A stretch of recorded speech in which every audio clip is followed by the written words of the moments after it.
चारों युगों में कैसे हुई लड़ाई, क्यों भगवान शिव को न्याय करने के लिए आना पड़ा। ये कहानी बहुत ही रोचक है। दोस्तों, वीडियो में आगे बढ़ने से पहले आपसे प्रार्थना है कि आप हमारे चैनल आध्यात्मिक ज्ञान को सब्सक्राइब कर लें और बेल आइकन को दबा दें और कमेंट में हर हर महादेव लिखकर परमात्मा को अपना आभार व्यक्त करें। ये कहानी है सतयुग, त्रेता, द्वापर और कलयुग की। एक समय की बात है, चारों युग एक साथ बैठे थे। तभी आपस में चारों में वाद विवाद होने लगा। सतयुग, त्रेता, द्वापर और कलयुग, ये चारों एक दूसरे के विवाद में पड़ने लगे। सबसे पहले सतयुग ने कहा, अरे तुम तीनों मुझसे छोटे हो, तुम मेरी बराबरी कैसे कर रहे हो। जब त्रेतायुग ने यह सुना तो वो कहने लगा कि तुम सबसे बड़े कैसे हो सकते हो, तुम सब में तो सबसे बड़ा मैं हूँ, चारों में मैं सबसे श्रेष्ठ हूँ, तुम मुझसे बड़े नहीं हो सकते। तब तक द्वापर युग भी बोल उठा, तुम लोग सबसे श्रेष्ठ कैसे हो सकते हो, चारों में सबसे श्रेष्ठ तो मैं हूँ, तुम दोनों का तो श्रेष्ठ होने का कोई प्रश्न ही नहीं उठता। तभी कलयुग भी बोल उठा कि तुम तीनों ही खुद को श्रेष्ठ बता रहे हो, परंतु हकीकत तो तुम तीनों जानते ही नहीं, वास्तव में श्रेष्ठ तो मैं हूँ। इस तरह चारों युगों में आपस में विवाद होने लगा, चारों आपस में लड़ने लगे। तब चारों युगों ने फैसला किया कि हम आपस में ये फैसला नहीं कर सकते कि हम में सबसे श्रेष्ठ कौन है, कौन सबसे बड़ा है, हम में से कौन सबसे श्रेष्ठ है। इसका फैसला तो भगवान शंकर ही करेंगे। चलिए उनके पास चलते हैं, वो ही आदि और अनंत है, वही हमें बताएंगे कि हम में से कौन सबसे बड़ा है। इसका निर्णय स्वयं भगवान भोलेनाथ ही करेंगे। चारों युग कैलाश पर्वत पर पहुंच जाते हैं। जब वह कैलाश पर्वत पर पहुंचते हैं तो द्वारपाल उन्हें रोक देते हैं और द्वारपाल उनसे कहते हैं कि तुम चारों कौन हो और कहाँ जा रहे हो। तो चारों युग कहने लगे, हे द्वारपाल, हम भगवान शंकर से मिलने आए हैं, हमें उनसे मिलने दीजिए। नंदी महाराज स्वयं भगवान शंकर के पास गए और भगवान शिव से कहने लगे, प्रभु आपसे चारों युग मिलना चाहते हैं और द्वार पर खड़े हैं। भगवान भोलेनाथ कहते हैं कि जाओ और उन्हें सम्मान सहित मेरे समक्ष लेकर आओ।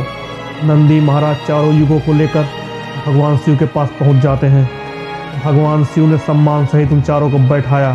चारों युगों ने भगवान को प्रणाम किया। अब भगवान शिव ने चारों युगों से कहा, आप चारों का हमारे दरबार में आने का क्या कारण है। तुम चारों तो स्वयं ही कालचक्र हो, तुम तो स्वयं ही समय हो, फिर ऐसा क्या कारण है जो तुम लोगों को मेरे पास आना पड़ा। चारों युग कहते हैं कि हे प्रभु, हम चारों में विवाद खड़ा हो गया है और हम उस विवाद का समाधान नहीं कर पा रहे हैं, इसलिए हम आपके पास आए हैं। हम आपसे प्रार्थना करते हैं कि हे प्रभु, आप ही हमारा फैसला करें और न्याय करें और हमें बताएं कि हम चारों में से सबसे बड़ा कौन है, हम चारों में सर्वश्रेष्ठ कौन है।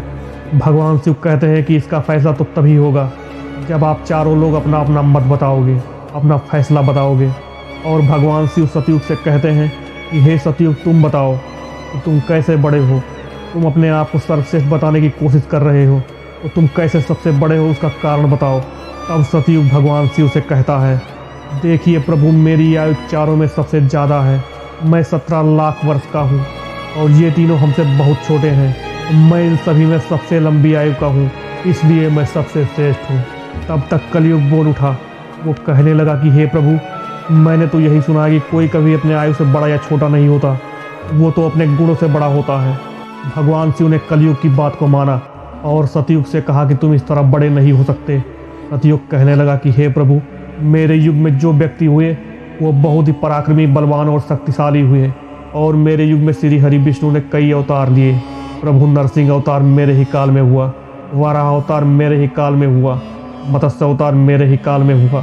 तभी त्रेता युग बोल उठा, हे प्रभु, श्री हरि विष्णु के अवतार होने से सतयुग सर्वश्रेष्ठ नहीं हो सकता।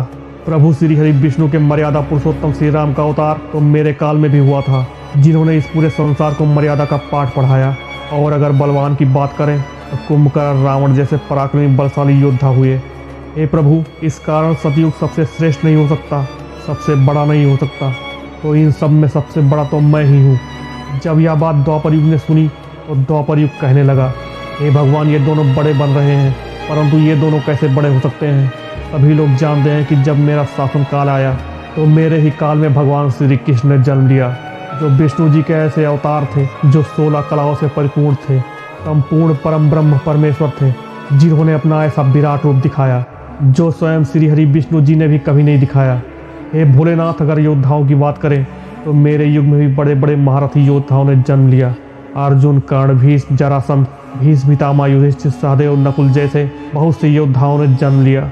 ये सभी योद्धा मेरे ही काल में हुए थे। तो आप ही बताइए प्रभु, कि मेरा कौन सा योद्धा इनके योद्धाओं से कम था। हे प्रभु, इन सब में तो सबसे बड़ा मैं ही हूँ।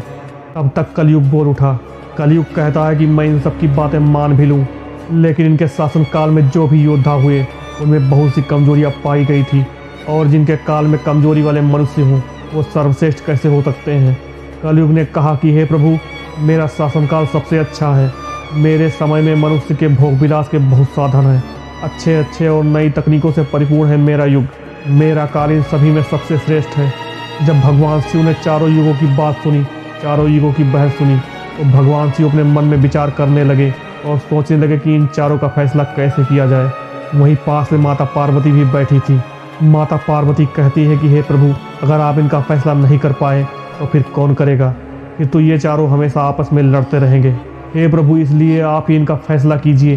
सभी देवता मिलकर भगवान शिव से प्रार्थना करने लगे कि हे भगवान, आपको इनका फैसला करना होगा, नहीं तो अगर चारों युग आपस में लड़ने लगे तो सृष्टि का काल चक्र रुक जाएगा।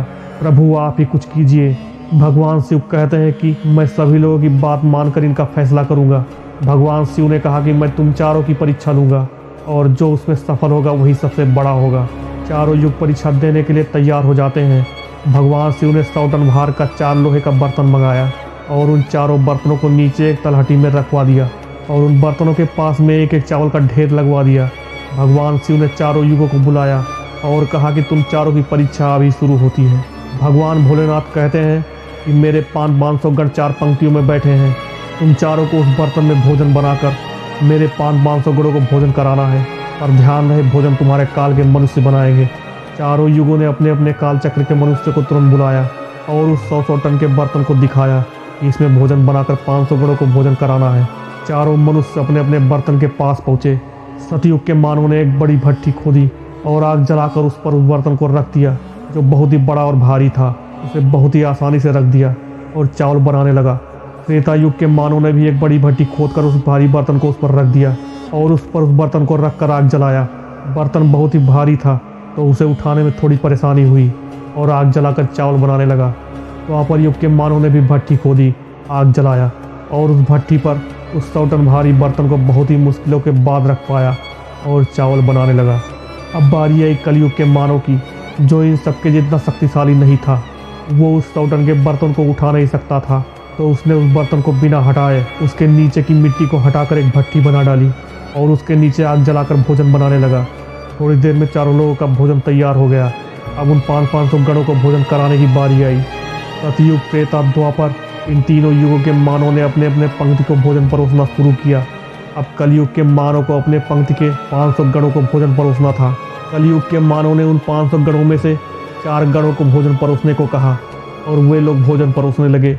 इस प्रकार इनकी पंक्ति में भोजन जल्दी परोस गया और कलयुग के मानव ने अपने पंक्ति के 500 गणों को सबसे पहले भोजन करवाकर अपने स्वामी कलयुग के पास पहुंच गया, जो भगवान शिव के पास बैठे थे। ये देखकर सतयुग, त्रेता, द्वापर बहुत ही आश्चर्यचकित हुए कि ये चारों मानव में सबसे कमजोर है, फिर भी इसने सबसे पहले अपने काम को कैसे पूरा किया। अब कलयुग के मानव ने कलयुग से कहा, महाराज, मैंने अपना काम पूर्ण कर दिया है, आप मुझे जाने की आज्ञा दीजिए। और वो वापस चला गया। कलयुग कहने लगा कि हे प्रभु, अब आप निर्णय कीजिए कि हम में से बड़ा कौन है। भगवान शिव मन में विचार करने लगे और सोचकर जवाब दिया। भगवान शिव कहते हैं कि मैंने तुम चारों की परीक्षा देखी। जब सतयुग का व्यक्ति आया तो उसने अपनी ताकत का प्रयोग किया और बर्तन को उठाकर भट्टी पर रख दिया और स्वयं ही मेरे गणों को चावल परोसा। जब त्रेता युग की बारी आई तो उसने भी ऐसा ही किया और द्वापर युग के व्यक्ति ने भी बहुत भारी बर्तन होने के बावजूद भी बड़ी मुश्किलों से बर्तन को उठाकर भट्टी पर रखा और खुद ही चावल परोसा। तुम तीनों ने कार्य पूर्ण करने के लिए केवल ताकत का प्रयोग किया, बुद्धि का थोड़ा भी प्रयोग नहीं किया। परंतु आप सबने देखा कि कलयुग का व्यक्ति जो मात्र 3 हाथ का ही था, वो उस बर्तन को उठा भी नहीं सकता था, वो उस भारी बर्तन को हिला भी नहीं सकता था। उस व्यक्ति ने उस बड़े बर्तन में चावल भी बना लिया और तीनों युगों के मानव से पहले अपने पंक्ति के गणों को भोजन करवाकर अपना काम सबसे पहले पूर्ण भी कर लिया।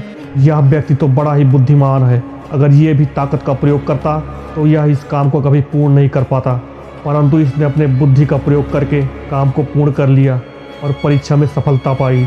यह तो बड़ा ही बुद्धिमान व्यक्ति हुआ। कलयुग तो बड़ा ही बुद्धिमान युग है। भगवान शिव कहते हैं कि कलयुग बहुत ही बुद्धिमान व्यक्तियों का युग होगा। इस युग में नई नई तकनीकों और मशीनों का आविष्कार होगा। बहुत ही बुद्धिमान व्यक्ति इस युग में पैदा होंगे। भगवान शिव ने कहा कि तुम सब युग जैसा शासन करते आए हो, ठीक है, माना कि तुम्हारे युगों के मनुष्य ज़्यादा शक्तिशाली थे, मगर तुम्हारे युग में बुद्धि का अभाव था। उन्होंने कभी अपनी बुद्धि का प्रयोग नहीं किया, नहीं तो कुंभकर्ण, रावण, कंस जैसे महान योद्धा को मारने के लिए स्वयं भगवान अवतार लेकर आए। ये योद्धा इतने मूर्ख थे कि ये नहीं जान सके कि वो भगवान है, ये तीनों लोक के स्वामी हैं, और उनसे युद्ध किया और ये सभी योद्धा मारे गए। कलयुग के व्यक्ति को देखो कि वो कितना बुद्धिमान है, और कलयुग के आने वाले काल चक्र में ऐसे ही बुद्धिमान व्यक्ति देखने को मिलेंगे। तो भगवान शिव ने फैसला किया कि तुम चारों युगों में सबसे बड़ा कलयुग है।